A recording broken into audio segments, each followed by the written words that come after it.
welcome to Simulated Zurich, and welcome aboard an A320 flight. And welcome to the Spy Flight on YouTube. Hello, my name is Dave. I do the Spy Flights mostly over on Twitch. Once a week or so, I do like to come on over here to YouTube and do what I call a complete cold and dark flight. And today we're in the amazing Fenix A320. This airplane just got a major update, and there's more updates that are on the way. So let's hop on over and have a look at this amazing airplane. I think that the first thing that you might notice is at some of the custom airports and stuff, you might notice that when you start the airplane, you'll see things like this. See how that the cones are kind of floating? There is a way to fix that, and I'm going to show you how it is that you fix that. But yes, the floating cones. It's Leviosa, not Leviosa, right? Okay, so let's come on in and jump in. What are we doing today? We're going to do a real-world flight. Lufthansa actually flies an A320 from Zurich up to Frankfurt. So the flight plan looks something like this. We're going to be taking off on runway 28. We've got the DIGS departure. It's the DIGS 1 Yankee. This is a real interesting departure.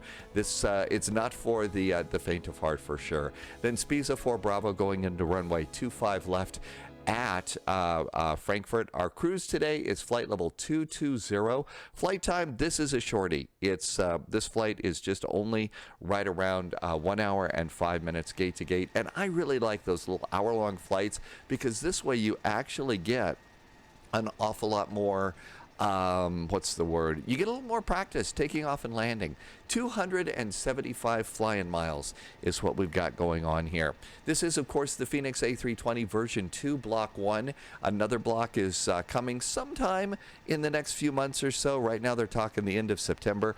Never want to go and hold a developer to certain dates and stuff, but we're expecting another block. Right now we've got the CFM engines. We're going to get new engines. The IAE engines are coming, and then down the road we should also expect an A319 and an A321. So really excited about what the people at Fenix are doing with this really nice airplane, and it's a real world airplane too. I really enjoy the historic airplanes that are coming out from Microsoft Flight Simulator, but also I like seeing airplanes that are currently flying today, that if you're considering a career in aviation, you can hop into the sim like this and start learning about airplanes that you might actually be flying. So that's one of the reasons why I'm also really excited about the things that are coming. I should also mention, I'm not sponsored by Fenix or anybody else. If I'm saying something here, it's something that I think. I'm not being paid to say that. We are shadowing, like I said, a real-world flight. Lufthansa flies an A320 from Zurich all the way up to Frankfurt. We've even got most of the gates right, too. Add-ons that I'm going to be using for today's flight is Navigraph, SimBrief, and Volanta. Those are the main. Sometimes I use SkyVector. I also have GSX. GSX is something that operates jetways, helps you with the pushback, and I've also got the Flow Pro landing widget so we can see how bad my landing rate is. I've already gone and done the flight plan, so if you would like to come and do a flight like this with me, here's what you need to do. Pause the tape. Just showed my age there. Pause the video and fire up your flight simulator. Put your Fenix A320 on the ground with me here at Zurich. Now, in safety tip here, this is a recorded video, so the weather might be different for you than it is for me. Your runways and your departures might be a little bit different too. The neat thing about YouTube, as opposed to what we do when we live stream flights over on Twitch, is pause and restart the video. You can rewind it too, so if I did something too fast or you missed something, you get to go back and check it out again. I also like to suggest that you, a couple days from now, after you do the flight with me, hop back into the sim and do your own hometown flight. Take off from your hometown airport and go someplace. That just helps you remember some of the things that you might have figured out. As I always like to say, this is never about the right way versus the wrong way. This is simply what works for me.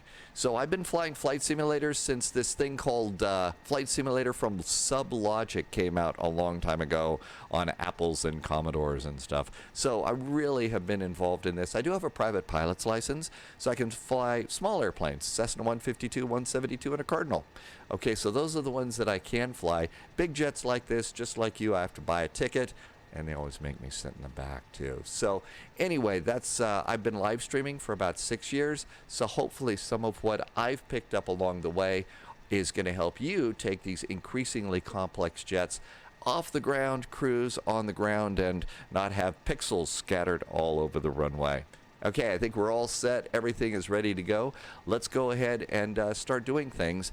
The airplane is at the gate. So one of the things that we can do is we can go to GSX for a little bit of immersion here, and we can go ahead and operate the jetway. And the jetway is going to come on out here.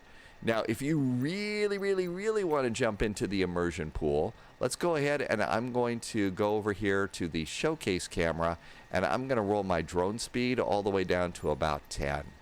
Okay, and drone is, of course, controlled. At least I control it with my with an Xbox controller. And one of the things that I really like about the European airports is the fact that you can go and you can see the jetways have clear sides. I think that's really great. Okay, 10 is probably a little bit too fast. Let's go back into the drone cam, and let's go ahead and roll this back to maybe 5. Okay, and yeah, that's a little better. And so now we can go and we can actually walk down the jetway. And if you like airplanes as much as I do, you can come in and walk on down. And this airplane is really modeled amazingly well. And there's the door of the airplane. I mean, if you haven't gotten to walk down a jetway as long as I have, this is actually kind of geeky and fun, right? You can walk right on in. The cabin is modeled incredibly well. There's a lot of detail in this airplane too. In fact, there's so much detail. If you come over here, you can see that the seat rows are even numbered. So they did an incredibly good job. It's a single class cabin. And let's see, as we come over here, we've got a fairly nice galley. The galley even has an espresso machine, which is great. And then you can kind of come up here and walk on into the flight deck and take a seat in the absolute best seat in the house. And it's a really nicely done flight deck too. Okay, so right now we're in drone camera mode. I'm going to take us out of drone camera mode and into cockpit mode. And the first thing that I usually do with the Fenix is I come on over to the electronic flight bag. You hear flight simmers and pilots call it the EFB. I try and do the best to decode an awful lot of the little acronyms that are all over the place in aviation. There are 2 ways to get into the EFB.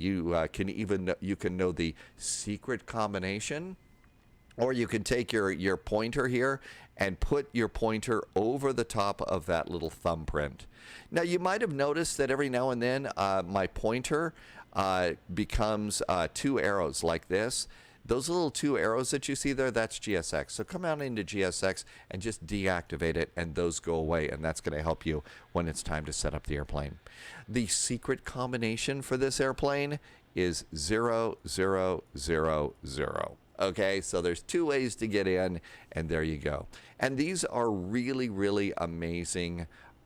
This is a really good electronic flight bag, probably one of the best out there. It was initially coded by a real-world Airbus pilot who, by the way, is starting to go to captain school. And just so, I mean, you know, what a flight bag. This is also a real-world pilot that occasionally live streams on Twitch. If you've heard the name Katie Pilot, you really ought to check that one out on Twitch too. Okay, Fenix. Let's do the Fenix app first.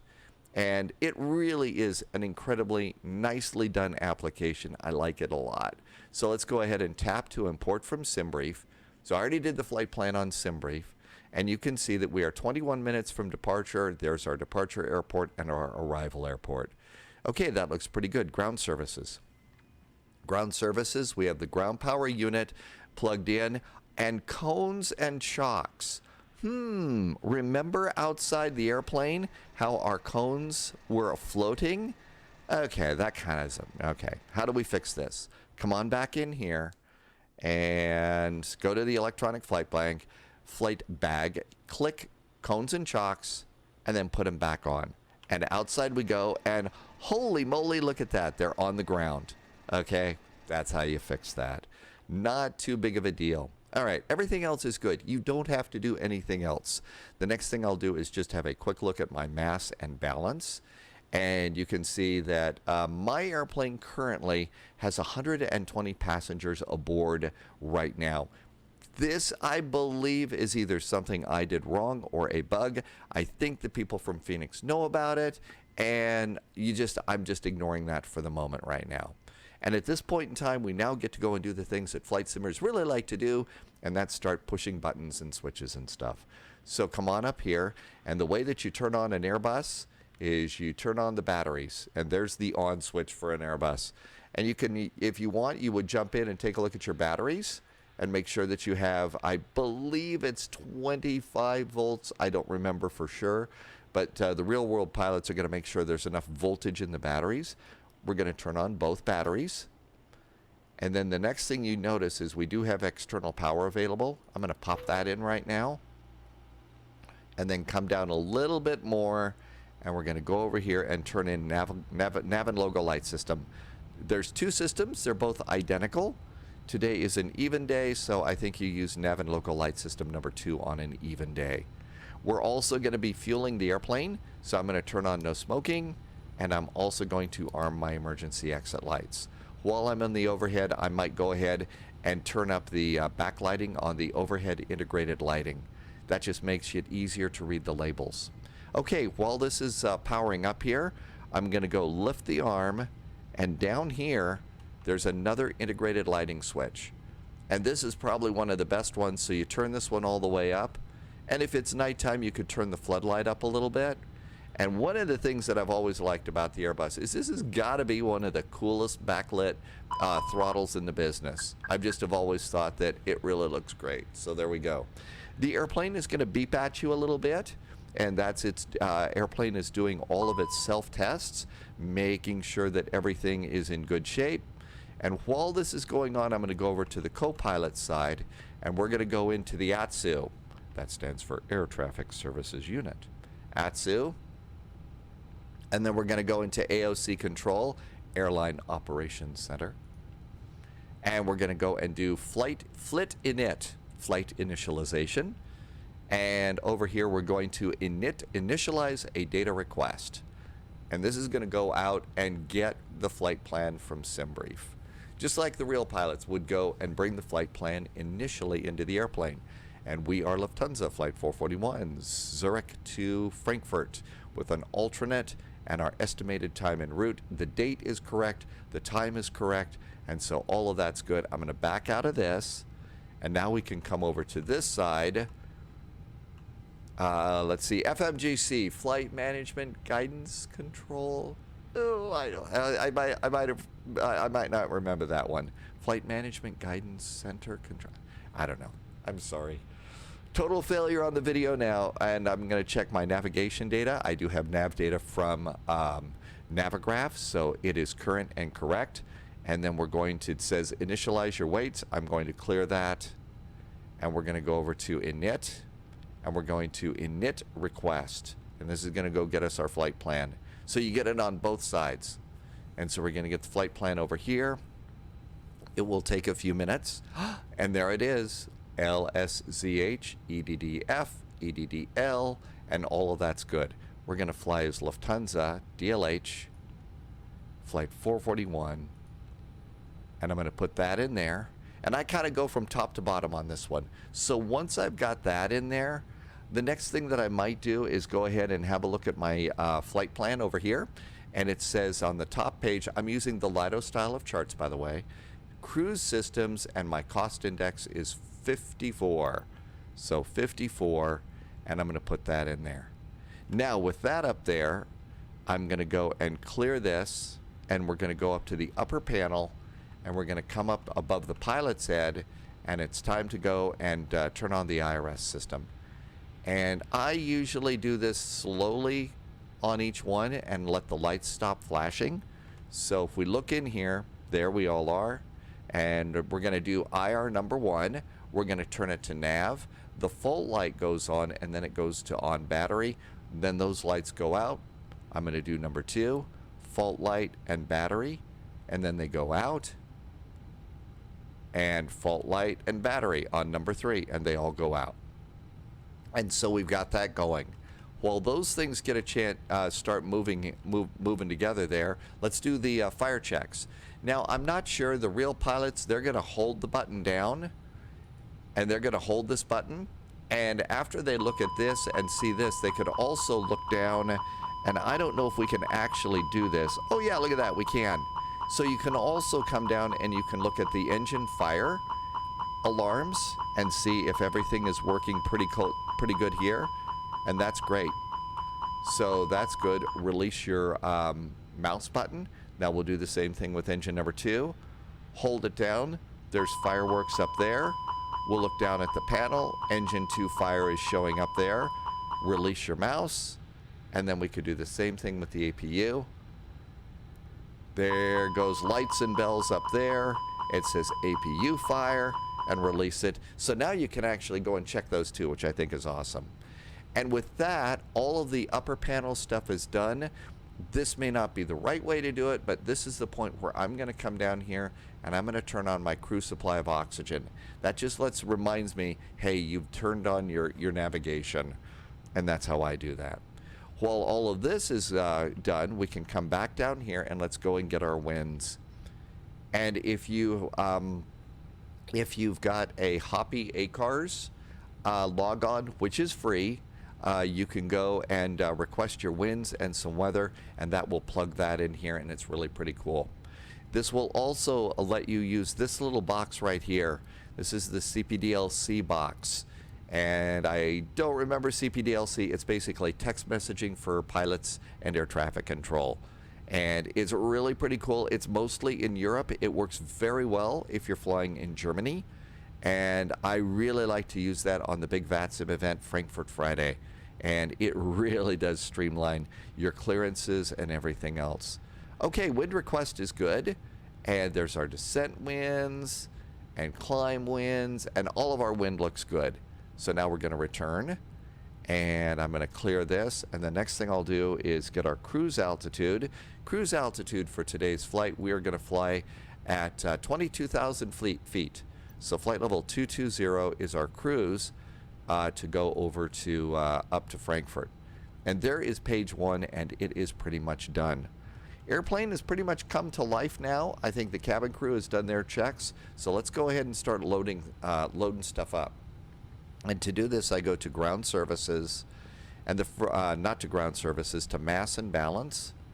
And I'm going to first of all ask them to resend the load sheet, just because sometimes the load sheet doesn't always show up. And then the next thing I'm going to do is hit load aircraft, and I usually do the fast load, 7 minutes. I don't want to spend, the whole time. And then that resets your numbers here, and the passengers start loading, the fuel gets loaded, and all of that starts coming together. At this point, I'm going to come over here, and on the received messages, look at that. Oh, we have a telex. What do we have in our telex? Let's see. Connects info, arrival gate, flight number, Lufthansa, Hamburg. I have no idea what this is. I've got no clue. We're not Lufthansa Flight 1124. This service is provided by, Lufthansa Virtual. I've never seen this before. So there is some sort of a thing that we're getting out of Lufthansa Virtual, which is pretty awesome. I've got to go and learn about that. Let's go to the load sheet. I will tell you one thing to watch out for is the Hoppy ACARS network and Flight Sim has a couple of security kinds of issues. There are people that can log in and send you messages that some are going to consider a little offensive. I just delete it and move on. I don't even acknowledge it and go from there. So just beware. All right. All they can do is send you, some annoying message. The worst they can do is annoy you or offend you. And if you just ignore them, then that doesn't do either. Okay, zero fuel weight is 57,565 kilos. We have to turn this into a decimal point, so it's going to be 57.5. Slide over here. We're going to do init page B. And so go to the right side, and our zero fuel weight is, let's go down here a little more. What did I say? I've forgotten already. 57.5. So 57.5 is our initial zero fuel weight. I forgot the point and 5. You have to be really deliberate about pushing the buttons here, and I don't think that that is a problem with the sim. I think it's the way you actually have to run the McDo.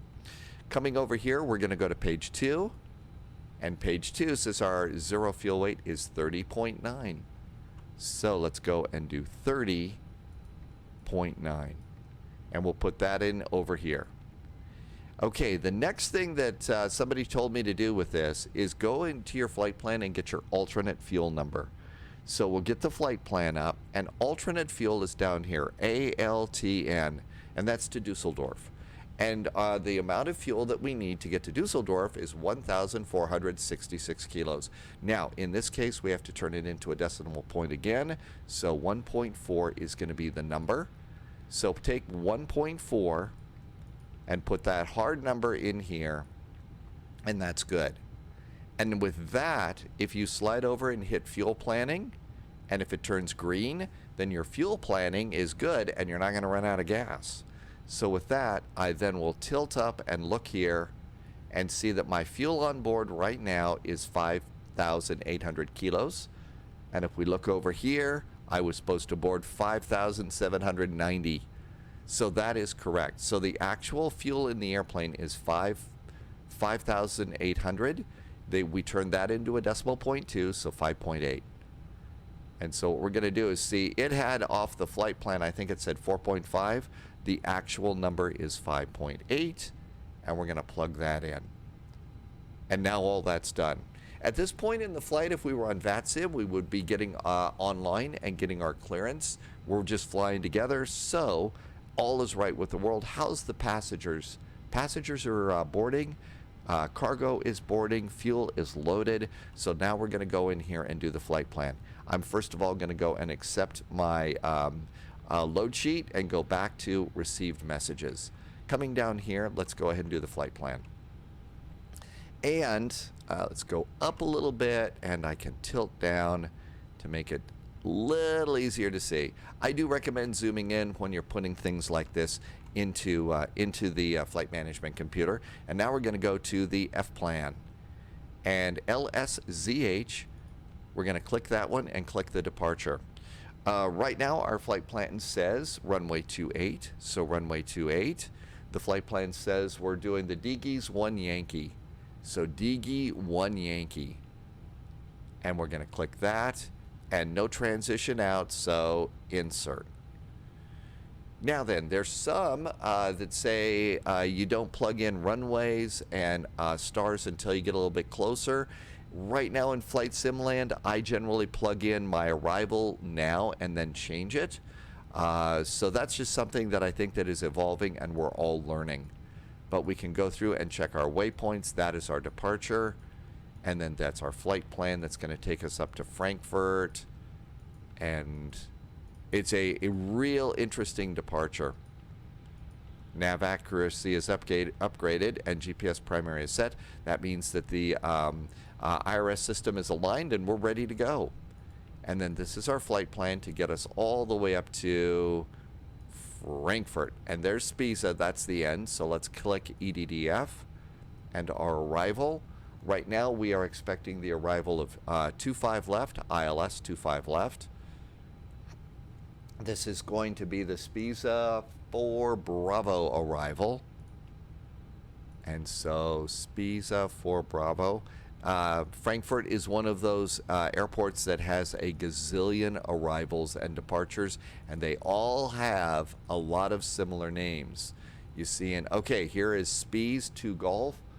We want 4 Bravo. There's 4 Alpha. Nope. There it is, 4 Bravo. And so we click that one. There is no transition there, but let's see if there's a VIA into the ILS. Aha, there is. and we want the one that is DF626. How did I know that? Well, here is our arrival, and you can see SPESA. We kind of come around here, and we're going to come out, and there's going to be vectors, and then we got a couple of initial approach fixes for some runways. We know that we're going to be on 25 left, so the initial approach fix here is DF626, and if you look at the ILS, it even says 626, and if you look over here, it says DF626. One of the things that I do like to do is with Navigraph, you can automatically have it generate most of the charts that you need. I don't do this. I want to go and stack up all of the charts that I'm going to need here as each day. And I do that because it kind of forces me to look at my charts. Okay, and you probably noticed, did you see the shadow over here on the foot pedals? If you look outside the airplane, you can see that the jetway is going. Our passengers are boarded. It's time for us to get going. So passengers are boarded. Okay, so let's go over here to ground services. We are about 5 minutes away from, 10 minutes away from starting engines. We are in the European Union and in Europe, so you turn on your APU 10 minutes before you need it, before you're going to start engines. This is to cut down on fuel consumption and also pollution and noise. Okay, so the master switch is open and we can start it. Passengers are aboard. I'm going to turn on seatbelts and everything else is looking good. I'm going to come down here. Our flight plan is finished. We're waiting for the final load sheet, and all of this is looking good. Let's go over here to performance, and now we go over to another really cool part of the electronic flight bag, the departure performance page. And this is really, really nicely done. This gives us all the information that we need to take off like a pro. So our departure is going to be runway 28. So runway 28. It is dry here today, and now this is going to sync the final load sheet. Even though we don't have the final load sheet in the McDo, it is here in the EFB, so we're going to sync that. It's summertime. We're all roasting in the heat in the northern hemisphere, so I'm going to leave my packs on and keep the passengers a little more comfy. And I'm going to sync the current weather. The altimeter is 1017, and now with that, if we were going to do an intersection departure, we could go and see intersection data. We're going to use the full length for this, so calculate. And it's going to spin around. And I've watched real-world airplane videos over on YouTube. This is really, really close to what the real-world pilots do. And so I'm massively geeky about this. Flaps are going to be 1, trim is down 3. So flaps are 1, and trim is down 0.3. That goes in here. Next, our flex temperature is 66 degrees, so we're going to save a little bit of fuel. We're going to save wear and tear on the engines. We're not going to be as noisy, and we're not going to pollute as much because it's the Airbus equivalent of a D rate. And our speeds for takeoff, 133, 140, and 140. So 133, 140, and 140. That's V1, VR, and V2. This airplane gets transition altitudes really pretty good, but you should verify if we want to be like the real pilots. And over here on the departure, there's our transition altitude of 7,000 feet. There are a bunch of numbers here at the bottom: thrust reduction and acceleration. This also has to do with noise abatement. They take that really seriously in Europe and the UK. 2420. It's 2420 for all 4 numbers. So we're going to put that in. So 2,420, 2420, do a slash 2420. That's thrust reduction and acceleration. And also we're going to put that same number 2420, and we're going to put this over here in case we lose an engine. And so we've got all those in there, and oh my gosh, would you look at this, the load sheet has come in. But before we do that, let's get GSX working for us. So we've already gone, and we've got the doors are closed. We do have the APU up and running. I'm going to turn on the APU bleed. The ground crew is going to disconnect the air conditioning on the ground, and with the APU available, I'm going to disconnect ground power up here, and we're going to turn. I'm turning on my fuel pumps now. I am notoriously bad about turning those on when I should. And now we're going to go ahead, and with all of those, I'm going to come back out of here. I'm going to go to Phoenix. I'm going to go to ground services. The ground power unit is disconnected. My parking brakes are on. I'm going to get rid of my chocks now. And then I'm going to go to GSX, and I'm going to prepare for pushback and departure. Okay, with that done, let's come on down here, and this is our final load sheet. So I'm going to go back to init page B. And we have 4 new passengers, so our new zero fuel weight is 57.5. We are ready for pushback. 57.5. GSX is getting ready to go. And page 2, our new center of gravity is 31.3. 31.3. These are the same numbers that were used to compute all of our speeds. So I'm just updating this for fuel in the flight management computer. I'm going to accept that. Departure check completed. I'm going to go back to performance. And the ground crew is doing their thing. I'm going to turn the beacon on. We're almost ready to go. And this is all good to go too. I don't need this. So I'm going to get out of here. And I actually stay in Phoenix, but I go to my flight. And we're a minute late. Looking here. I'm a minute late. I'm gonna get yelled at by the flight management computer. 1017. Let's go ahead and set our altimeters. 1017. You can put these all together. It doesn't take that long. I just do them all. Okay, and we are. What do we have? Facing west. So that's probably good. GSX is going to get us ready to go there. Okay, we are in Zurich. I would imagine we are going to be squawking 1000. So 1000 is our squawk. I'm going to turn it on right now because even if we're not on VATSIM, I do like to squawk mode Charlie on the taxiways. And everything else is looking good. Passengers are in their seats. Everything's good there. Everything's good there. The last thing is there is a little bit of a bug right now. And maybe it's not a bug. Maybe it's the way it really works. But starting the airplane has become a problem in some cases. So I'm going to go ahead and I'm going to cycle my engine start switches. I'm just going to do those, and that way it will start a lot smoother. And I think we're ready to go.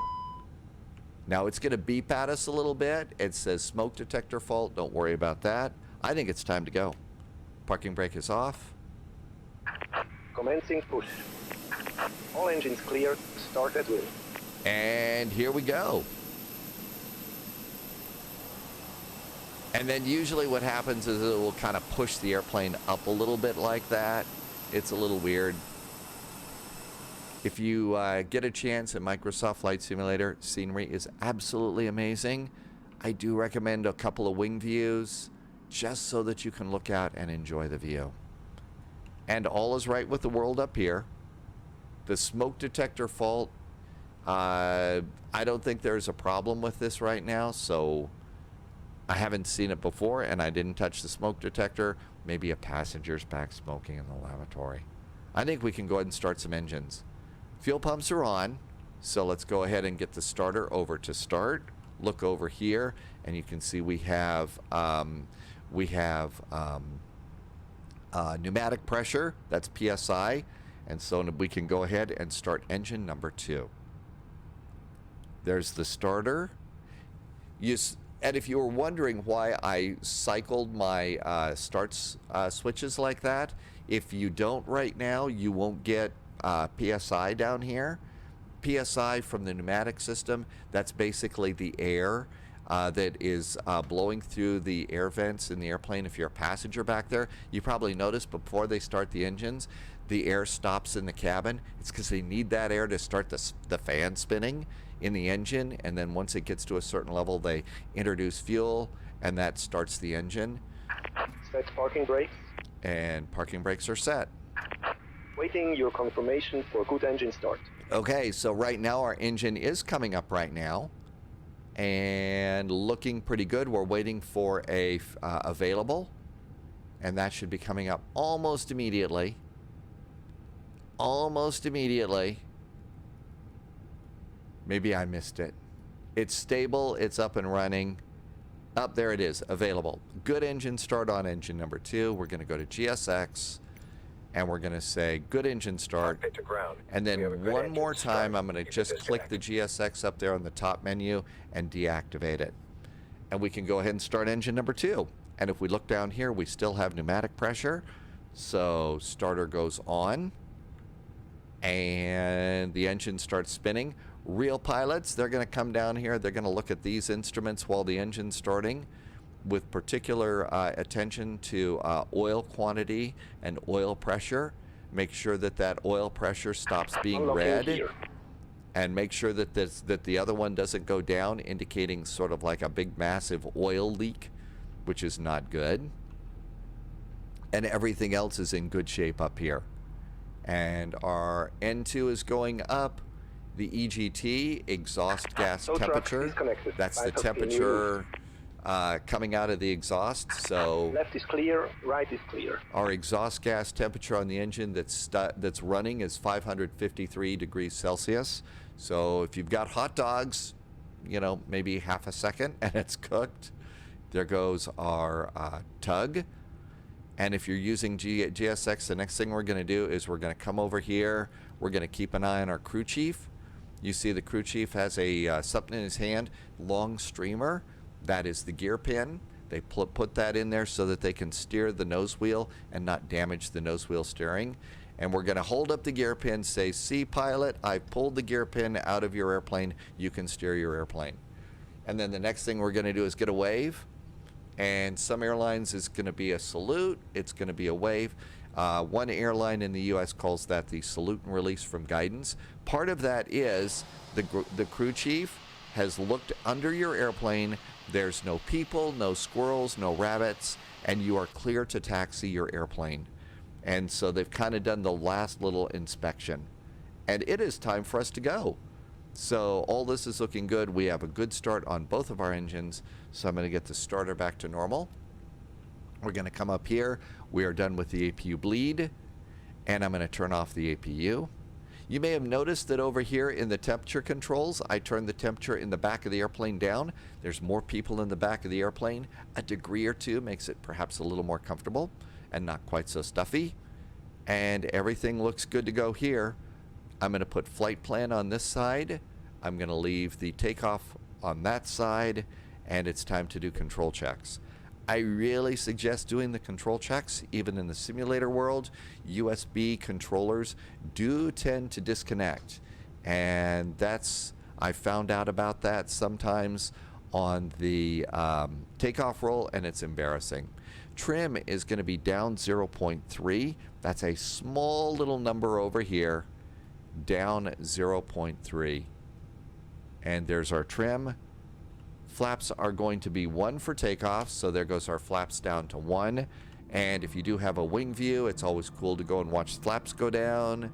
It's always cool to watch the leading edge slats go down too. Let's also go ahead and do ground spoilers, armed, auto brakes, set, everything is good. Let's go ahead and do a cabin call. It rings. It's still going to say cabin check. It takes the cabin a little bit of time to do that. The last thing I'm going to do is do constraints and zoom my map in. And you can see we got a real little curlicue here. This is an interesting departure. Okay, so our departure here is DIGS 1 Yankee. We're going to make a turn, and a turn maximum 210 knots. Oh, our initial climb clearance is 5,000 feet. We need to look at that and put in 5,000 feet. We don't want to go above that. And now we're ready to go. One of the cool things about Navigraph is turn your charts off, turn flight tracking on, zoom way in, and now look at this. You've got a great taxi chart. And so let's go ahead and go to the runway. We're going to runway 23. Parking brake is off. Toe brakes are on so we don't start rolling about. Nose light is going on, and we are ready to go. Brakes are off. And let's go. Now notice if down here, the cabin check, yeah, it just takes the cabin a little bit of time. This airplane does take sometimes a little bit of thrust to get rolling, but it does an incredible thrust idle taxi. And then the last thing is our takeoff config button. We've checked it. Our ECAM checklist is now green. We do have one indicator. The predictive wind shear is off. We'll turn off that.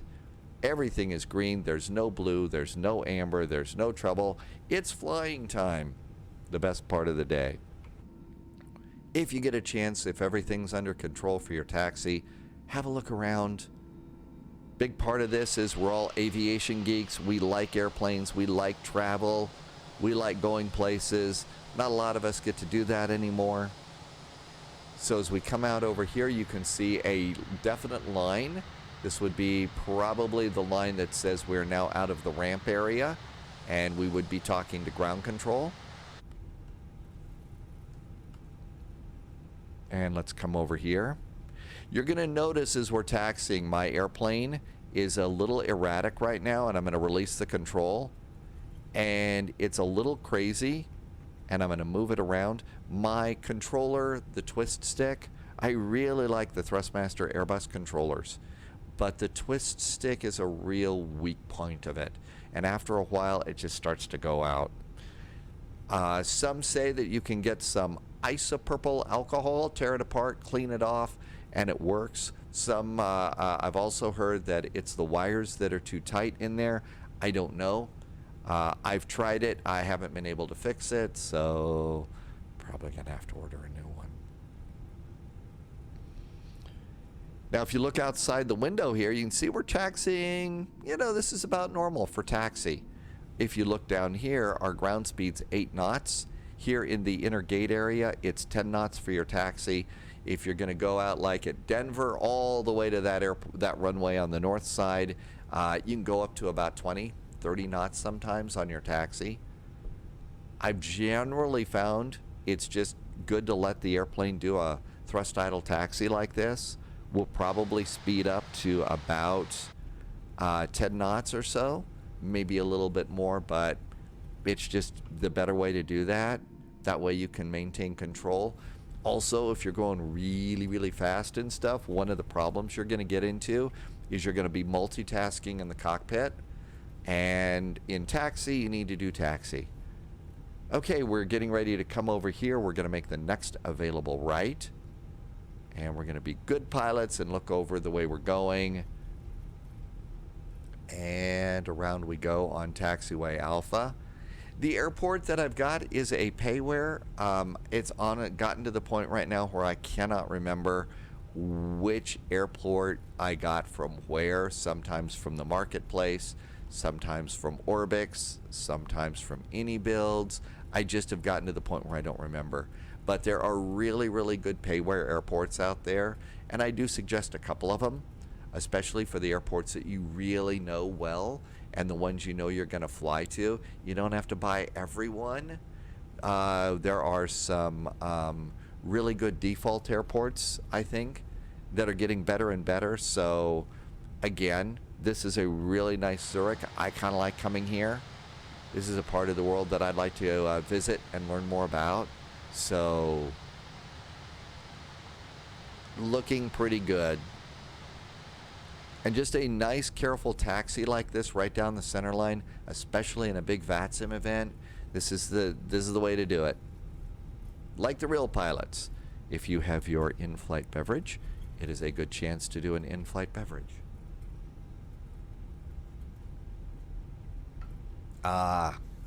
Always good to do that. Everything else is looking pretty good. We can come up here and do a cabin call. Flight attendant, seats for landing, for takeoff. And we can go, and I'm going to just do the first switch. The landing lights are all tucked up under the wings.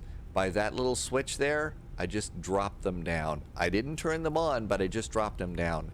And if you put your pointer in between the two, you can do them both at the same time. The switches are there together.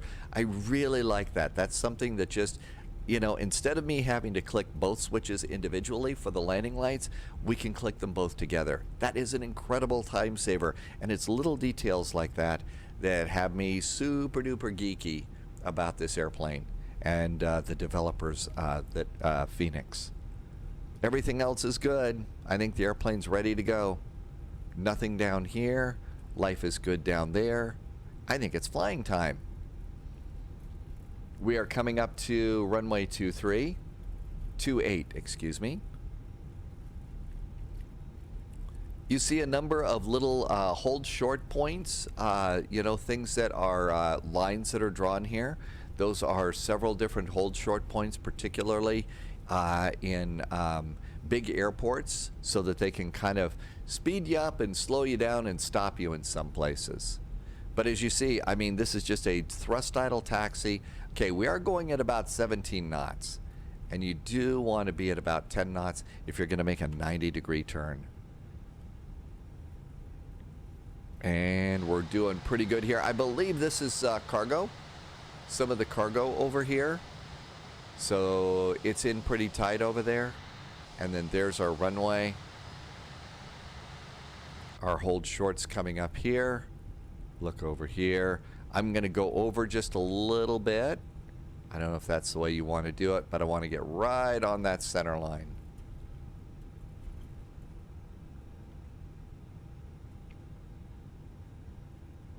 And around we go.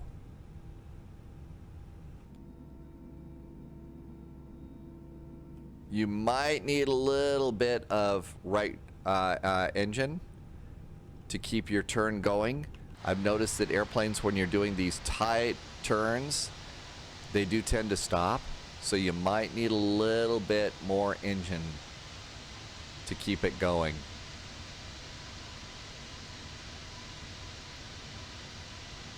And just put yourself smartly on that line, and you kind of look a little more pro. And we're here. Takeoff checks are done. ATC just called. Line up and wait. So when I go onto an active runway, strobes go on. There is an auto position on this too. I guess maybe I'm an attention freak or something, but I like to get the strobes on as soon as a tower controller tells me that even if I'm on the taxiway and I'm cleared for takeoff or I'm cleared to line up and wait, when I go onto an active runway, I kind of want to have more lights on. And why are we stopping, airplane? Must be a little bit of a hill or something in the scenery.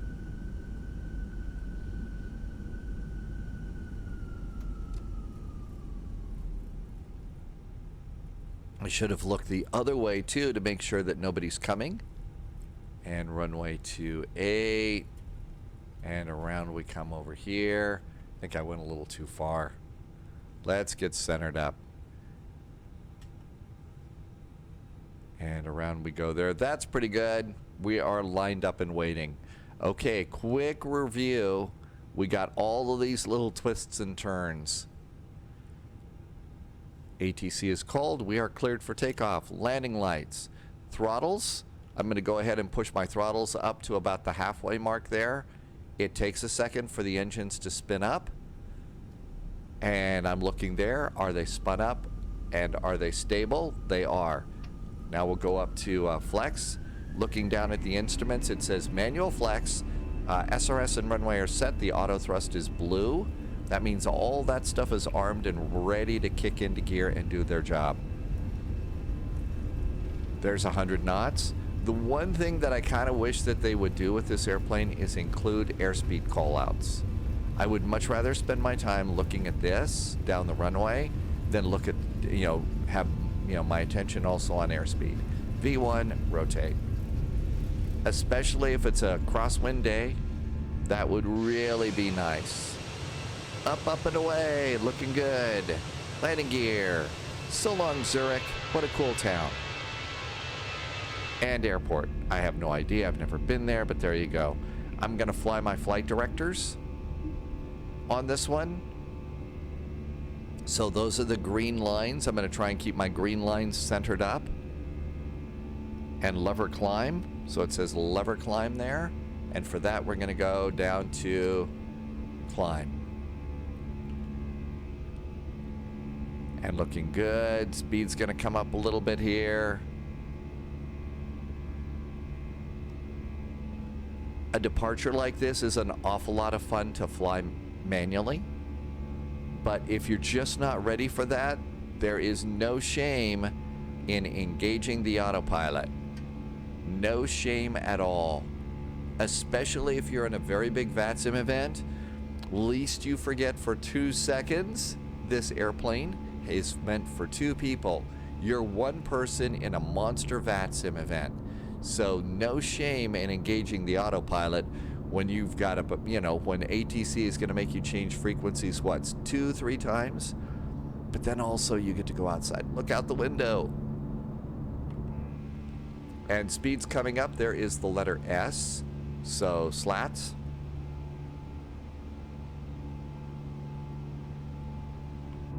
And a nice view out there. There's the letter S. So slats and flaps can go up. And a nice turn here. And I'm not kidding. The scenery is just getting so great in the sim. This has got to be what it looks like going off a runway 28. And we're doing real time and real weather, so this is what the weather's got to be like too.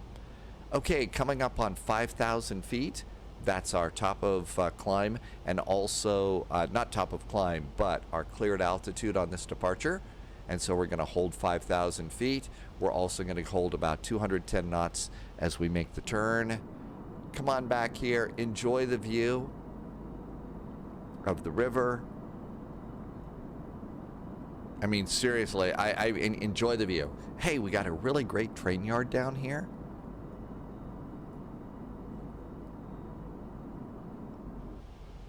And out we go. On the departure, we're just where we're supposed to be. So there we are, coming around maximum 210 knots as we make the turn. And we go back over the airport and out we go. And 5,000 feet is our initial climb clearance. So we'll just go ahead and let the airplane fly the departure. And if you're, you know, not on VATSIM, this is a fun departure to fly to by hand. And around we go.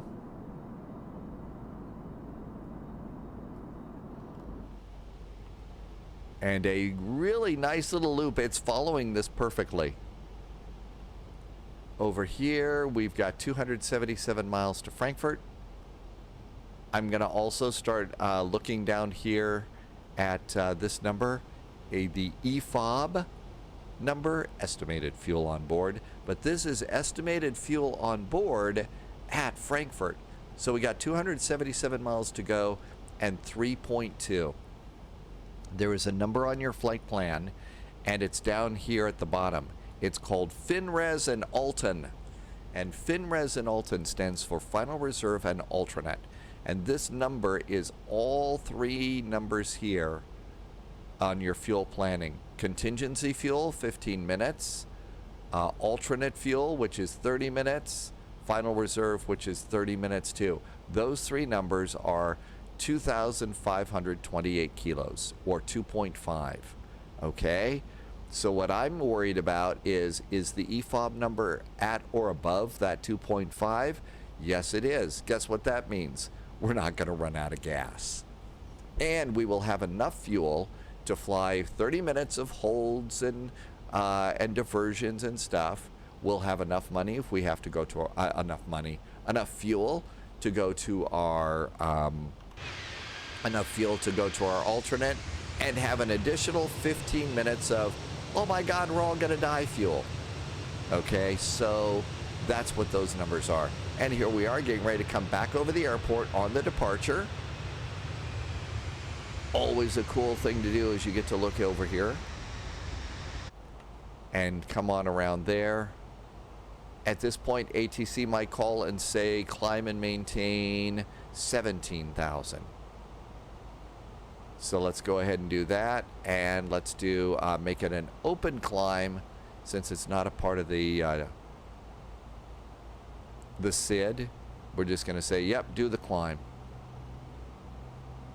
And out we go over the airport, and a nice view out the window. There's that rail line again. And up and away. At this point, we're done with a lot of the twisting and turning, so I'm going to bring my map out to about 40 miles, turn on airports, and there is the flight route out. Here is our top of climb. In fact, ATC says flight level 220. Flight level 220. So climb to your final cruise. QNH is flashing because it knows. We checked what our transitions. So standard, standard, and standard. Altimeters are checked and set, passing 7,000, 8,000 feet, and out we go. And an incredibly nice departure. Smooth and by the numbers, like some would say. Once you've identified a flight, like a real-world flight like this one, another thing to do is look at the actual schedule of the flight and take off on schedule and fly alongside the real-world flight and see how well you do. One of the challenges here, coming up on 10,000 feet, 9 and 10. So we're going to do landing lights off. We'll turn off that nose light. I'm going to do a 10,000-foot cabin call. Let the cabin crew know we're at 10,000 feet. You notice, at least on United, they're always going to ring the bell at 10,000 feet, and the flight attendants pop back in and say, the seatbelt sign is still on. No, you can't go to the bathroom. Why don't you look in the seat pocket in front of you and seriously consider signing up for a credit card? I mean, 10,000 feet, that seems to be what they do. Disarm auto brakes. So speed brakes and auto brakes are off. Seatbelts, no smoking. And I disarmed the speed brakes, not the auto brakes. That automatically turned off when we took off. And out we go. Our climb is looking really, really good. Now then, this is not one of the longest of flights, okay? And because it's not one of the longest of flights, I'm already going to start thinking about our arrival. So I'm going to go to the METAR page and hit the arrival button here, and it retrieves the METAR data. So winds are 2203. Runway 25 is good for us. There are showers right now. Oh, and some CBs, cumulonimbus thunderstorms in the area. It's 26 degrees. The altimeter is 1015. So our plan right now for our arrival into Frankfurt is still a good one. If we were on VATSIM and if there was a digital ATIS available, you could click that and get the digital ATIS from VATSIM right in there. That is incredibly cool. That makes, flying this so much easier, especially if you're going to be on VATSIM. Yes, I'm still massively geeky about this EFB. They have done some incredibly, really good stuff with this. If you want to check, you can hit the refresh, and it will retrieve the latest METAR for you. In fact, I think there is a digital ATIS right now. I think there is that. Yeah, look at that. There is actually VATSIM right now. So let's see, runways in use, 25 center and 18. That is EDDF, that's departure information. So this is the departure information. So they're using 25 center, so landing 25 left is pretty good for us. So really awesome. And now we'll just go to the METAR. That is incredibly cool to have. Let's see, this is on the 14th, which is the day I'm recording this. And the METAR is time-stamped 1350. We can look at the clock, and the clock says 14:03. That's the current METAR. We're right up to date. There's 16,000 feet. Okay, I just hit a button, and you can see my sim froze. That's it loading in some scenery. Once you notice a freeze like that in Microsoft Flight Simulator, stop pushing buttons. Count to 10, maybe 20, and it should be done loading. Chances are what that was doing was loading in an airport nearby. So at this point in time, we're going to go and ring the bell again. Let the flight attendants know that they can get up. It's smooth sailing, and they're going to want to get up and go and get the beverage carts and stuff ready to go. 243 miles. We should be landing at 1442 Zulu. It is 1404, so you can see that we got 42 minutes. 1404, we have 38 minutes of flying time now. I hope my math is right. So chances are they would probably not be running the Diet Coke cart up and down the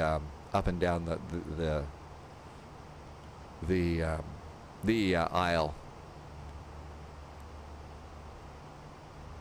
And everything's looking good here. As we continue the climb out, I will usually go, and I usually fly with my map at about 80 miles, depending.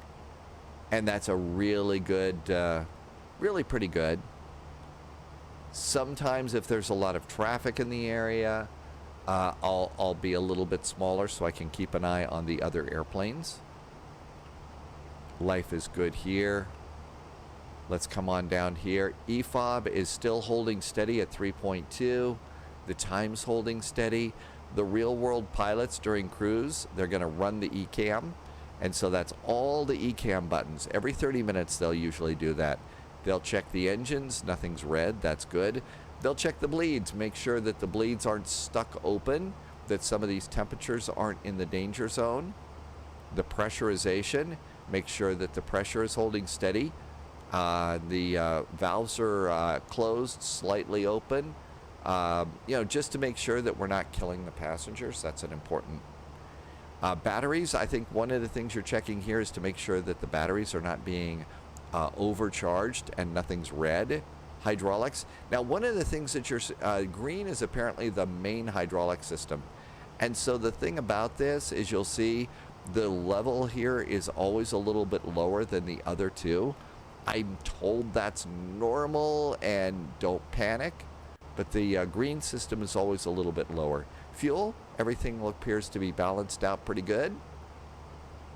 The APU is off. The air conditioning, the temperatures in the airplane are pretty good. It's 24 back there. Maybe we'll go up here and do one more click and make it 1 degree cooler, just because there's more people back in the back. The doors are closed. The wheels. Okay, I have noticed that my right brake is always a little bit warmer than the left brake, but they're not excessive. And flight controls. All of the hydraulic systems are good. Nothing's flapping around. That's supposed to be a good thing too. I'm going to hit the status button. There are no ECAM items that we have cleared or dismissed. And so then we'll hit clear. And back to normal. 22,000 feet. I'm going to do seatbelts. And I believe on the airplanes now, the no smoking is always on, but the no smoking signs back there are starting to become devices, electronic devices. So you can go ahead and leave that on or off. We'll let people use their electronic devices. And we are now 151 miles from top of descent. Generally, what I will do on videos like this is pause the recording. So at this point in time, you can hit pause on the playback. And then when the top of descent hits about 75 miles on your airplane, start the player again here on YouTube. And that's about the time I'll start my recording, and we'll do our preparations for landing into Frankfurt. In the meantime, what we get to do is look out the window and enjoy the view. And there you go, 75 miles to top of descent. Welcome on back. I hope you enjoyed the cruise, but we are getting really close to Frankfurt, and we need to get ready for landing. The latest METAR that we checked out is still good, but let's go ahead and hit the refresh button. Always good. Yep, 1350. That's great. So winds are 220 at 3, and one of the things that the flight management computer wants is it's time to enter the destination data. Runways are still good for this, so performance, phase, and phase. So our altimeter, right now the altimeter is 1015. 1015. The temperature in beautiful downtown Frankfurt is 26 degrees. So 26 degrees. And the winds again in Frankfurt are 220 at 3, 220, and be sure and do the slash and 3. You don't need the 0, but that works. The last thing we need is either a radio altimeter or a baro setting for our minimums for landing, and we're going to get that over here on the approach page. All the way at the top, check the runway, 25 left looks good. All the way at the bottom, we are doing a Category 1 landing. 561 feet is our baro setting. 561. Now, if we were in something old, like the Fokker F-28, well, on that one, we only have a radar altimeter, and that's what this little number is right here in parentheses. So 561 and the 200 you see, that's what you would put in the radio altimeter, is 200 feet. But we're a little more modern, so there we go. Next thing we need to do is see that our top of descent is coming up here. There it is. We have got, go back to the performance page, 59 miles to go to top of descent. So the next thing we need to do is the altitude. Over here on the approach, on SPESA, it does show that we have to be above flight level 100 here. We're clearly above flight level 100. There are no other altitudes that we've got to come on down here. So the next thing we can do is look over here and see what do we have here. It says 4,000 feet here at DF 626. So we'll go ahead, and in our case, we're just going to clear ourselves down to 4,000. Chances are, if you're flying on VATSIM, they're going to step you down a little bit. And don't expect nice, smooth little VNAV descents if you're going into a big VATSIM event. They're going to move you down as they need you. Okay, so we're on 80 miles. I'm going to start to move this into 40 miles. Here is our top of descent hockey stick that's over here. Term hockey stick, the first time I heard about that was from Captain Mike Ray, who's got a series of really good flight simulator check ride books. And that's those he originally started writing the books for real-world pilots that had to do a flight simulator test. And they're really great books. I have one on the Airbus. I have my original print version that I got for the 757. They're very, very well done. Some are a bit pricey, but they're worth it if you're looking for some deep dives into these airplanes. But he's the first person that I heard call these a hockey stick. And that is our top of descent, and that's how it's depicted on the map. Everything else is pretty good to go up here. Nothing else really to worry about. This is an incredibly cool company message. We have a what did I do? Did they bust me for beer in the cockpit? No, I didn't have any beer in the cockpit. What are we gonna do? Well, we got to hit the McDo menu here, and ATSU, air operations, received messages, DLH ops. What is it? Oh, we were 2 minutes late getting out of the gate, so they want an ADC report. Why were we late? All right, 2 minutes. Well, what we do is we can come over here and clear this and go over here and delay allocation card. These are all of the excuses that we have. What do we have? Were the stairs broken? No. Jetway broken? No. Tug broken? No. Operational incorrect departure, new route, fueling, defueling, delay of inbound, self-maneuvering stand, miscellaneous other. And that didn't sound good. Engineering delays. No, not a system restart status. Nope, not that. Ramp delays. Loading it. No. Late arrival. No. Departure runway change. No. En route slot. No. ATC startup. No. We were just 2 minutes still. So I'm going to go OTH, miscellaneous. So we got to come over here, and we're going to return,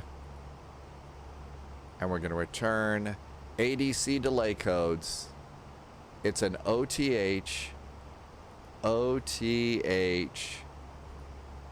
Put it in delay code for 2 minutes, and maybe we would have to put in an excuse. So, what was it? No space. No coffee. There you go. Put that in there. Send it. I mean, we can't take off without coffee, right? Gotta have coffee. Now we'll go to receive messages, and okay, we're good to go there. How do we do over here? We're still doing pretty good. There's SPESA. SPESA, I hope.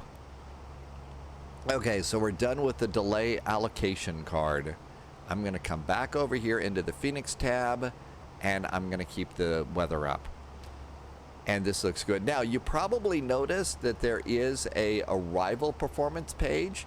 I haven't spent a lot of time in this one yet because usually I get so busy. But you can go over here and EDDF, and you can go and select your runway. We are going to be arriving on runway 25 left, 25 left. It is a dry runway. You can apply the METAR, and then we can go and put in our landing weight and a bunch of other information, and this is going to give us all the information that we need. I'm running out of time on this flight. I will start using that better on the next flights, but we need to get ready for our descent. We're going to go to flight level 40. All is right with the world here. We're going to go ahead. DLH ops. They're probably going to say that's no excuse, right? Oh, ADC received. It doesn't say whether or not they bought it or not, but there we go. Now, this is a thing, this little delay thing. This is an optional thing in the sim. You don't have to do this, okay? But you can if you would like. And I gotta tell you, this little telex message that was here, this was a telex message from DLH from Lufthansa, the virtual airline. That was really cool. I hadn't seen that before. But I'm gonna go over here and put this back on flight plan. We're 79 miles from Frankfurt. We will have 3.3 kilos in the tanks when we land. All is right with the world there. Okay, we've also got some really tight turns here. We're going way too fast. I'm going to start slowing it down now. And I'm going to start my descent now too. So we need to get going down. I'm going to go down to about 250 here. I know we're a little on the high side, but we're all swinging really, really wide on these turns. So we need to go, how about 240?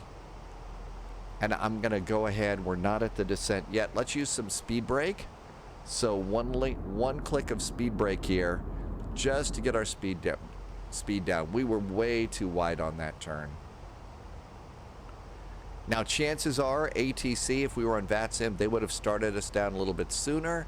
They would have also been slowing us down too on this.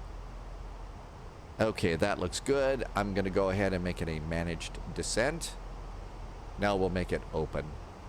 Now, see how it's frozen? It stopped. It's probably loading in the airport. So you see my pointer here, it hasn't changed. We'll just sit here and patiently wait. If you start clicking buttons, you do run the risk of overloading it, and that's going to give you a CTD, crash to desktop. No fun at all. There's our descent. It's just open down to 4,000 feet. Our speed is now down to 240. That looks really good. I'm going to continue to reduce this now to 210. Again, ATC would probably have us at about 210 knots about now anyway. Let's go ahead and do seatbelts. And seatbelts are on. I'm going to leave devices on till about 10,000 feet. And we are now coming down to 210. I can go flaps 1. There's flaps 1. And there's some of those puffy little clouds there. That might be some of the thunderstorms that they were reporting in the area. Everything else is good to go up here. And speed brakes can go back down. We're done with speed brakes. I'm going to go ahead and arm them now. One of the things you'd probably notice as you watch, if you're watching the spy flight, I do things like speed brakes, auto brakes, things really, really early. The reason is especially on a VATSIM event like Frankfurt Friday or something, again, 2-person cockpit, I'm all alone, I've got to talk on the radio, they expect me to respond quickly, they expect me to do quickly, and it's just really super busy. So if I've got a free minute on the approach, I'm going to go ahead and arm speed brakes and auto brakes and get them ready to go. Just need to do that. okay, now that it says set manage speed, we're going to do it ourselves. At this point, I'm going to manage my own speed. I'm going to activate the approach phase. Again, really, really early, but that means that when we're on final approach and I want my landing speed set, all I have to do is click the speed button up there and put it back into manage mode, and all is right with the world. And in the approach phase, when you're approaching into an airport, ATC is going to speed you up, slow you down, all this other stuff. So again, a little bit early, probably not what the real world pilots are going to be doing, but in the world of being on flight simulator by yourself in a complex airplane on VATSIM, that's one of those things that will keep you from going crazy. And believe me, you can go crazy. We are, you can see over here, there is a green dot here. This, I believe, they call the donut. And the green dot speed is over here for flaps. So green dot, I believe, is over on airspeed. But the donut, this is descent deviation. And descent deviation has nothing to do with my rather deviant sense of humor. What it has to do with how high or how low you are on the best, most optimum descent, especially if you have a lot of descent constraints to worry about, which we don't. So that's what this is, and as you can see, oh, look at this, it's starting to go down a little bit here. How about that? We are now approaching a point where we will no longer be deviant. See, it's so easy to be so well behaved, right? Okay, we're coming in here. I'm going to go out of airport mode into constraint mode, and now you're going to see we have altitudes down here. A bunch of 4,000 feet plus. The plus means at or above 4,000 feet. So we're at about 15,000 feet. We're going to go ahead and continue this descent a little bit more. And just continue on down. Everything else is in pretty good shape, I think. If I do need to use my speed brakes, the one thing I have to remember to do is rearm them for landing. But that doesn't happen that often, and I usually do remember to rearm them. So that's a good thing. And again, it's taken care of for now. Plus, it also gives us an opportunity to look out the window, check out the countryside near Frankfurt.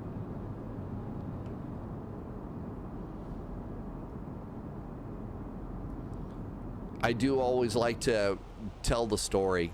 So Mondays is when I usually record these and don't live stream on Twitch.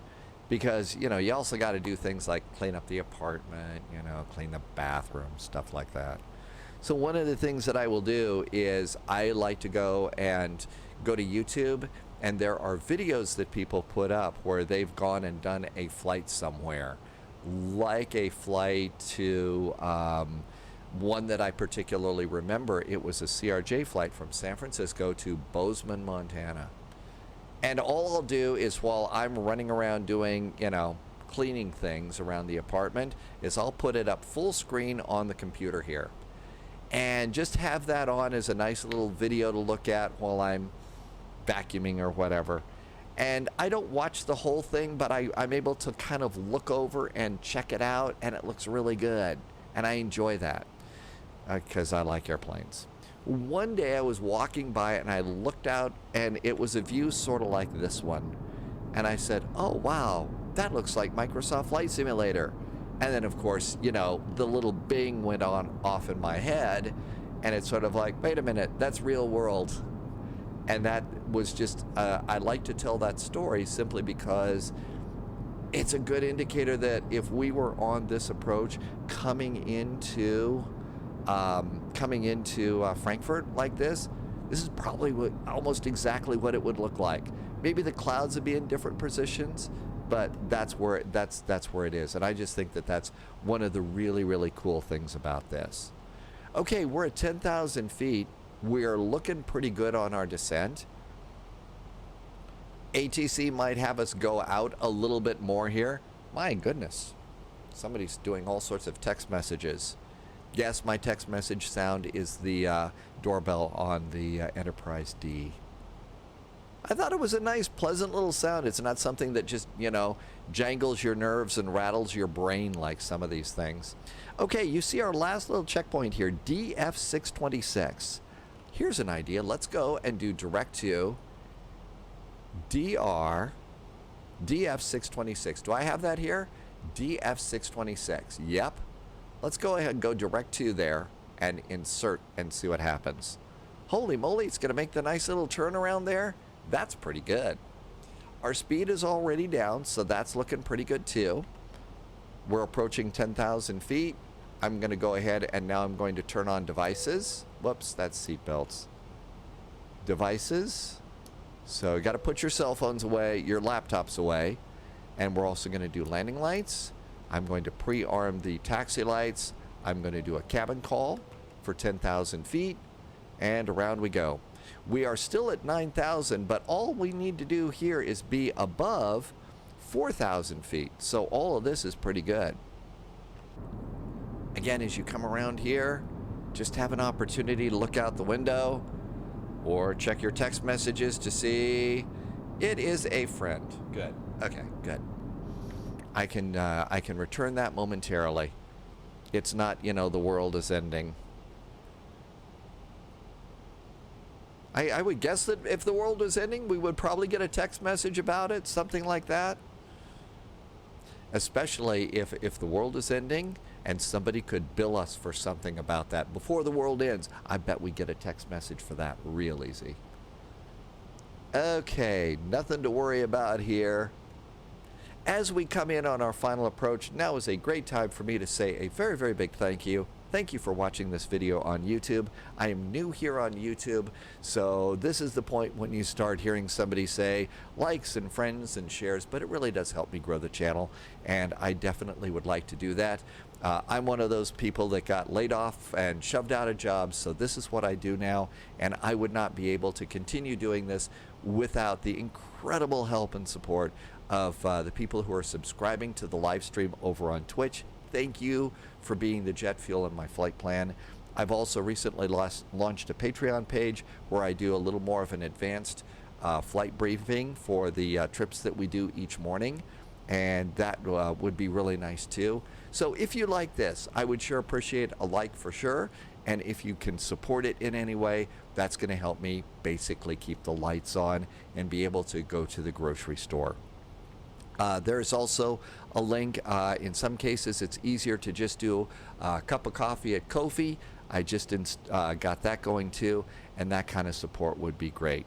I really will also tell you that the flight simulator community, both here on YouTube and especially over on Twitch, is a really good community. You've heard that some of the communities are a little bit toxic.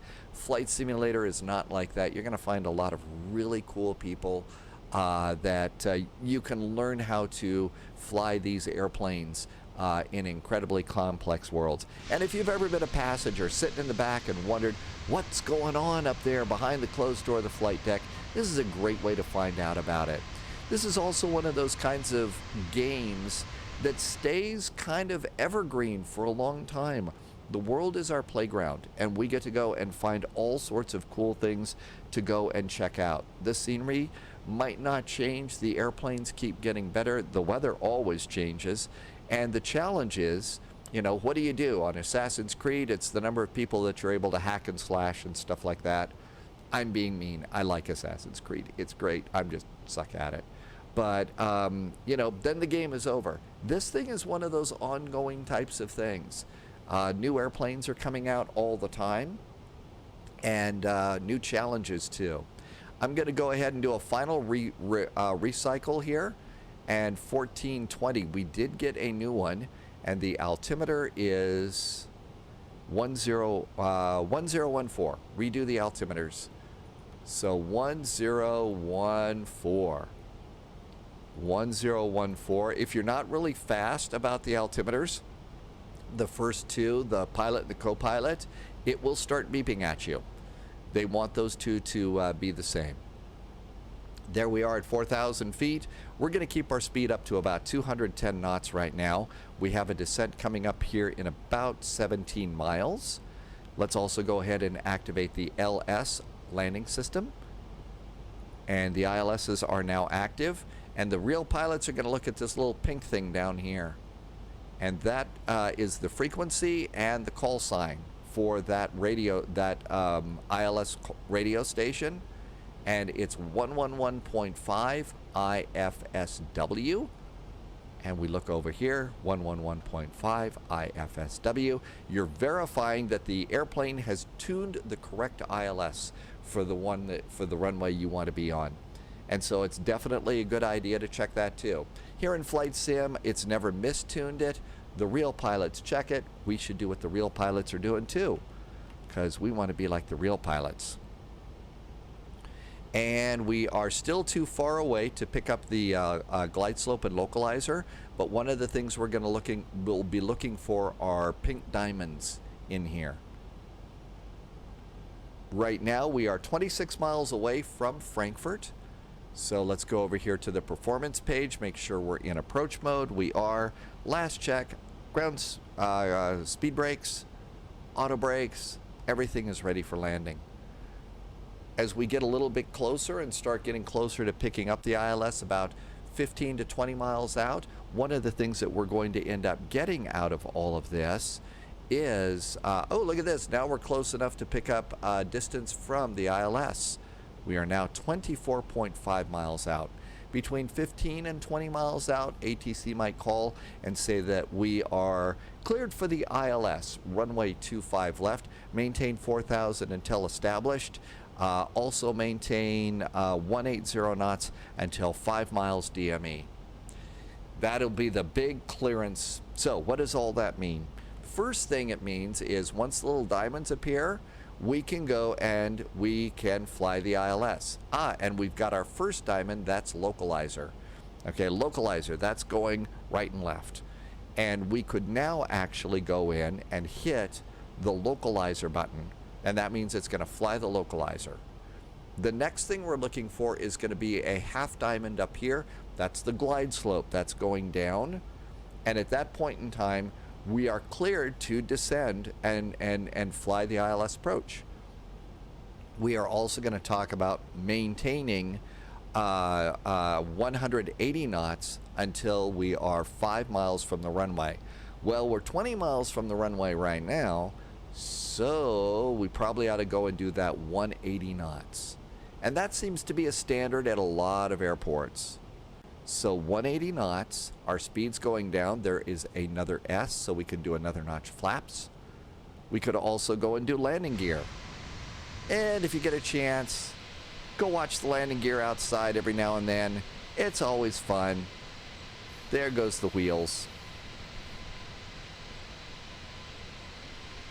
You can see the little landing lights underneath the wings. Those are all ready to go.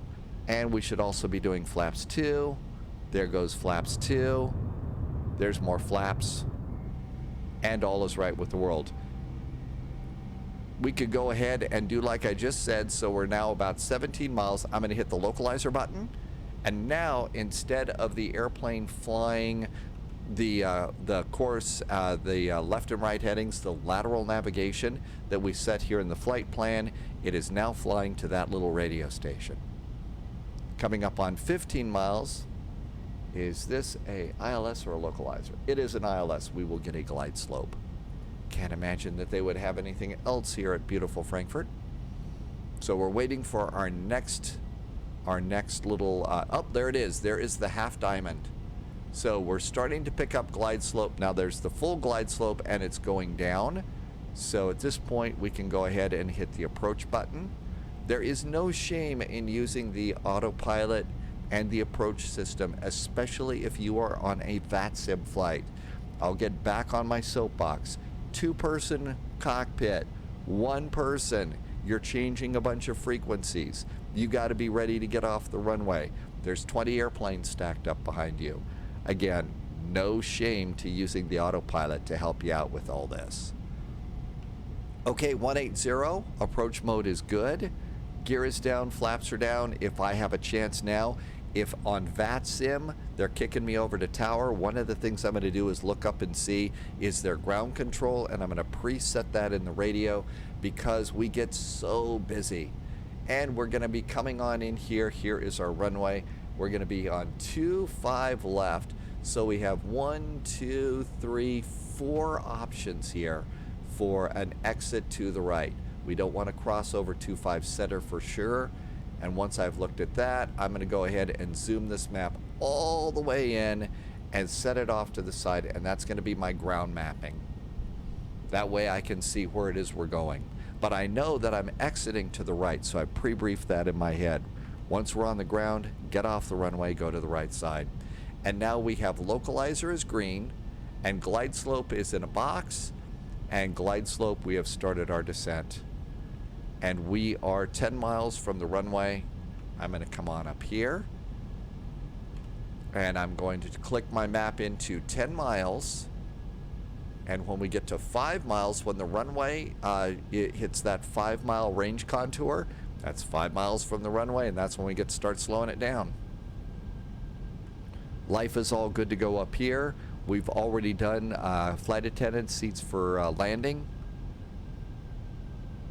So this would be sterile cockpit, but we're in flight sim. So if you want, you can come over here and you can look at downtown Frankfurt and say, oh wow, look at the river, and think, boy, wouldn't it be great to go on a trip?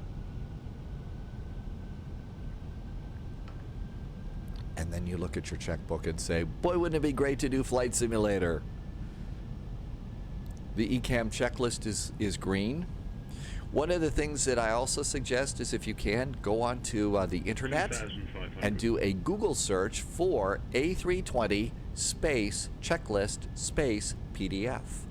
And that's going to give you a PDF file for a real-world checklist that you can go and print.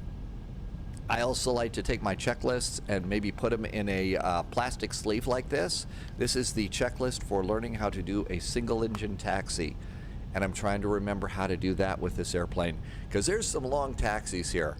Just yesterday, I got I was on this, was it this airplane or maybe the 737, and we had to do the runway in Orlando. No, not Orlando. Amsterdam, Schiphol. And you know, that real long freaking taxi. And so that would have been perfect for one engine. 5 miles. Now it's so easy. Managed speed. Are we good to go for flaps 3? We are. Flaps 3. Flaps are 3. As we start slowing it down. Again, hands are off the controls. Letting the airplane do the work for me right now. Make sure everything's good. Another thing that I'm starting to look at as I am getting ready to turn off the autopilot is that little wind indicator there, and see which way the wind is going. And I'm actually, sometimes I point. Wind is from that way and it's blowing us that way. It's great to help you visualize that. Flaps are full. Gear is down 3 green. Auto brakes and speed brakes are set. Autopilot is off. That's usually the last 3 things that I do. Wind, gear down, auto brakes, speed brakes. Then I will go ahead and turn off the autopilot and enjoy getting to fly. Another YouTuber here, 737NG driver, says that right now in Microsoft Flight Simulator, it's bringing us in a little bit high. They need to correct glide slopes in this. And says it's okay to come down maybe 1 little point below. So you can see my little diamond there is 1 point below. I don't know if that's been corrected or not. I don't know, but my landings are slightly better.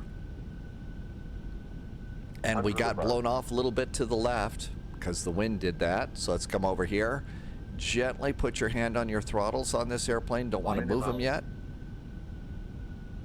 Light slope. Yeah, we're a little bit low. Hush, we're trying to get butter here. Too low, terrain. Oh, we're always too low. Too low, 40. terrain. 30. Got blown over. 20. Retard. 5. Floating. Floating, floating, floating. Terrible. So there's this thing in flight simulators, okay? And we all care about our landing rate. Oh my gosh, your landing rate was way too high. It was bad. Your landing rate's too high. But the thing is, if you're gonna be the real pilots, what you really care about is, did you float a lot? Okay. Reversers off, manual braking, off the runway, speed brakes down, flaps going up. Welcome to Frankfurt. Landing lights are going to go off, strobe lights are going to go off. Continue to slow it down. Again, you don't want to go across the other runway. This will be a simple taxi out. Sometimes they have you go back in a little bit on the middle taxiway. We're going to come over here so that we can taxi by Lufthansa Cargo, where there was some really great videos on the MD-11 that came out. Not from Lufthansa Cargo, but of Lufthansa Cargo. And they were the cockpit videos that were really nice. And everything's good. We'll hold short here. Clean up everything. Flaps are up, speed brakes are down, auto brakes are off. We'll go over here to, let's see, we would like to do, what is it? Door, wheels. There's wheels. And boy, we didn't have hot brakes. That's pretty good. ATC is called and said we are cleared across the runway. So we're cleared across. And we'll go and find our gate. Okay, so you probably noticed when we landed a little box appeared. That is something called Flow Pro. Flow Pro has a bunch of different little tools that you can use in the flight simulator. It's really nice. You can get it from Orbix. One of the things that is included is the landing rate. And the landing rate for me on this was incredible, 48 feet per minute, but I did have a bounce. It does count your bounces. But most important, and this is the thing that I think that we really need to care about, and that is, where did you touch down? And as I zoom in here, that little red dot is where I touched down. You really want to touch down by the two big main target bars there. That's what you're going for. That's the pro thing to care about. Everything else is, you know, flight simulator fun, and we love to have fun. That's what we're here for. But you really want to go and put your airplane wheels down on those two white bars. That is the goal. The next goal can be landing rates and no bounces and stuff like that, and there you go. So anyway, landing rate minus 48, very nice. But float, float, float. The good news also is those last two bars, if you haven't touched down by those last two bars, that's go-around territory. That's go-around. So we at least didn't get into trouble there. And as we look on out here, we didn't scratch the paint. We turned off all the lights. Flaps are up, speed brakes are down. Welcome to Frankfurt. There is Lufthansa Cargo. Always look over there. Wave to Inga and Claudia, who did those really great flights on the MD-11. That was a great way to learn. And in fact, in Microsoft Flight Simulator, there is an MD-11 that is coming. And I'm sure there's going to be a cargo variant. So we'll all be dusting off those videos again to remind ourselves how to fly the MD-11. As you're coming along here, you saw that little black and white line over the middle. If you're flying here in a VATSIM event, you're going to get those little lines all the time, okay? And you are cleared to taxi to Lima 10, to Lima 5. And that's basically, especially in Frankfurt Friday, they do have specific places where they expect you to stop so that they can control traffic flow. We're going to go into the Lufthansa area in the Alpha Concourse. So, you know, one of the things is having your moving map here and seeing, okay, you can stop at Lima 10 here, but don't go beyond that. That's going to be a problem. We're going to go to November 8 and go into that area. So up there's November 10. And there is a Lima. We're on there, but we're going to stop and make our turn in at November 8. And that should be, according to my moving map, the next available left. One last little bit of thank you for watching. I hope you're doing well is Be sure, if you get a chance, come join us on the Spy Flight over on Twitch. We fly every day, 1900 Zulu. Every flight is a group flight. If you are new to this flight simulator thing, okay, yeah, I don't like this one because this one has like a pole in the middle. And you can taxi through it, but it's a little weird. So we'll go to the next one. But anyway, 1900 Zulu during the summer months. That is 3 p.m. Eastern time in the U.S. There is a Discord channel, link in the description. That's where you're going to find out what we're going to be doing and when we're going to be doing it. And you are definitely welcome to join us. Again, one of the things that I really like about the flight sim community over on Twitch, it is not a toxic place. There's so many places out there these days that really are. That's not what you'll find over there. You might find somebody is having a bad day, might be a tad bit abrasive, but other than that, it's just people who love their sim planes, like each other, would rather be flying, doing a real flight, and there you go. Okay, yeah, this is a much better taxi in here. And this is a nice airport too. I believe this one was a payware. There is also a some really nice default airports with Microsoft Flight Simulator. This could be one of those. And then we kind of come around here, and this will get us back into November 8. But Frankfurt is definitely one of the ones that's been done very well. Another airport, and this one is a payware that I do really like, is the Munich airport. And Munich is particularly a cool airport because it is an airport in Bavaria, in Munich, and they have their very own, and this is kind of what blows me away, they have their very own, there is a brewery where they actually do brewing there, and they have their Munich aviation brew that they make. Never been there. It would be fun to go check out. And I downloaded the menu for that. You can get a PDF menu. The burgers look particularly awesome too. So there you go. And here we go here. This is where they will park the Airbuses. So we'll go ahead and get how there is A36. Let's try Alpha 34. And there we go. It looks like we made it. Oh, Alpha 36. Let's try this one. That must have been 38. So it's usually kind of a tight turn around here. As you come into the gate area and make your turn, turn off the nose light. We've got a couple of people. There's a lot of real world people that come into Discord and Twitch live streams with airplanes.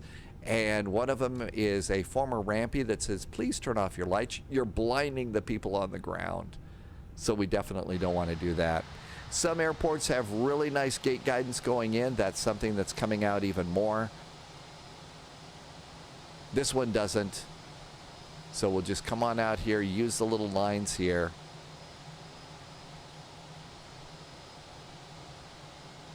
That's probably pretty good right there. Parking brakes. I have totally neglected to do my APU because one of the things is in Europe, they don't want you using that APU. So come on over here to the Fenix app, and this is a little bit different. Go to ground services, and we're going to go chocks and cones, maybe not chocks and cones, but GPU. Want to get the GPU plugged in. That way we can punch in the GPU, stop the engines. They don't have an air conditioning unit, then turn off your engines. So that supplies electricity to the airplane. Now we can do seat belts and the beacon. We'll turn off the fuel pumps, and that way we didn't turn on the APU. U.S. airports, you can just turn on the APU and go. In this case, no. Deboard the airplane. And this should, yeah, look at that. The jetways come out. And that jetway actually seems to be in good shape. And we did it. So anyway, if you look, there's an awful lot of jetways these days. They have a big or a yellow tube underneath. That's where they stick that underneath the airplane, and that does the air conditioning. So you don't have to turn on the APU.